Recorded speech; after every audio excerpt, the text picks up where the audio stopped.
السلام علیکم ورحمۃ اللہ وبرکاتہ۔ عزیز دوستو، میں ہوں طفیل رضا اور آپ دیکھ رہے ہیں بادشاہ ٹی وی۔ آج کی اس ویڈیو میں آپ کو سندھ کی تاریخ کے بارے میں بتانے جا رہا ہوں۔ امید کرتا ہوں کہ آپ کو میری یہ ہسٹری آف سندھ بھی پسند آئے گی۔ نئے آنے والے ناظرین کو میں اپنے چینل پر ویلکم کرتا ہوں اور ساتھ ہی ان سے التماس ہے کہ وہ میرے اس چینل کو لازمی سبسکرائب کیجیے گا اور ساتھ ہی گھنٹی کے آپشن پر بھی لازمی کلک کیجیے گا تاکہ وہ میری آنے والی تمام ویڈیوز پر وقت موصول کر سکیں۔ تو چلتے ہیں آج کی اس ویڈیو کی طرف۔ سندھ پاکستان کا دوسرا بڑا صوبہ ہے۔ اس کا سب سے بڑا شہر کراچی ہے، جو کہ نہ صرف ملک کا گنجان آباد شہر ہے بلکہ ایشیا کی اہم ترین تجارتی سرگرمیوں کا بھی مرکز ہے۔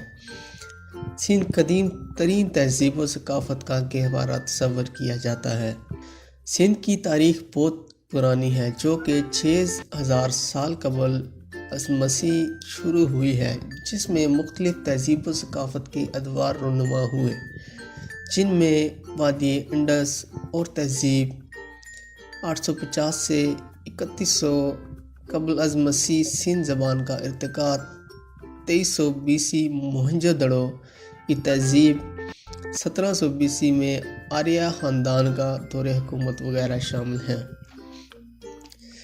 325 سے 326 BC میں سکندر اعظم سندھ کی وادی انڈس کے راستے پورے سندھ میں چھا گیا، پھر 313 BC میں خاصی شہرت حاصل کر لی، پھر 1608 عیسوی سے 1701 عیسوی تک راجہ داہر اور بعض عرب حکمران سندھ میں حکومت کرتے۔ اس وقت تک پورے سندھ میں اسلام کا باقاعدہ پرچار تو تھا، لیکن 1701 عیسوی میں محمد بن قاسم جیسے جرأت مند مسلمان حکمران نے فتوحات کا مزید آغاز کر دیا، جس نے نہ صرف اپنی فوجوں کو سندھ تک محدود رکھا بلکہ ملتان اور وسطی ایشیا کے دیگر علاقوں تک اپنی دسترس حاصل کر لی۔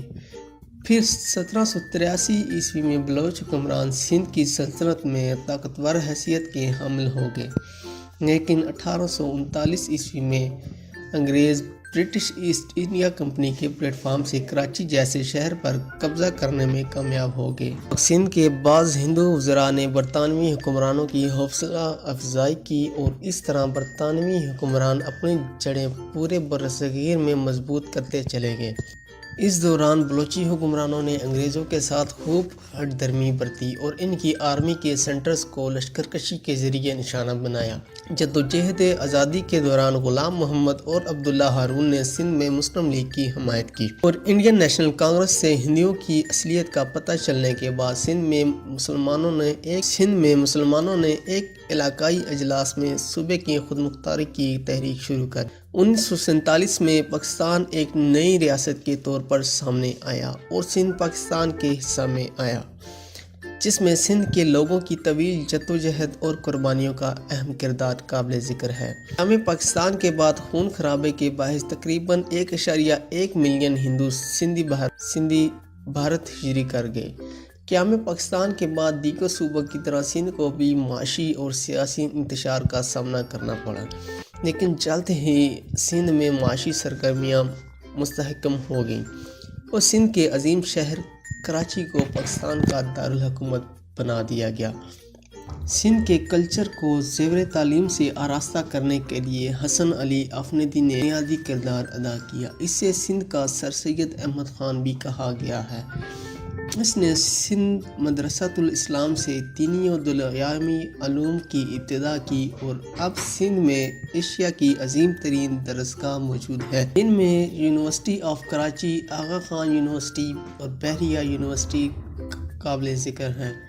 سندھ کی ثقافت مخصوص انداز کی حامل ہے۔ اس میں کوئی شک نہیں کہ ہر علاقے کا رہن سہن اور تہذیب مختلف ہوتی ہے، لیکن سندھ کی قدیم ثقافت اس کا خاصہ ہے اور اس کی یہ پہچان سندھ کی پہچان جانی جاتی ہے۔ سندھی اپنی عادات، رہن سہن، جذبات، ثقافت، رسم و رواج کو بڑے فخر سے مناتے ہیں۔ یہاں کی ثقافت میں صوفیاء کرام نے مزید رنگینیاں بھر دی ہیں اور ان کے کلام پوری دنیا میں سنے جاتے ہیں، جن میں شاہ بٹائی، سچل سرما، سامی اور دیگر بزرگ شامل ہیں۔ سندھی لباسوں میں سندھی سنگھار، اجرک، سندھی ٹوپی اور سندھی زیورات پورے خطے میں شہرت کے حامل ہیں۔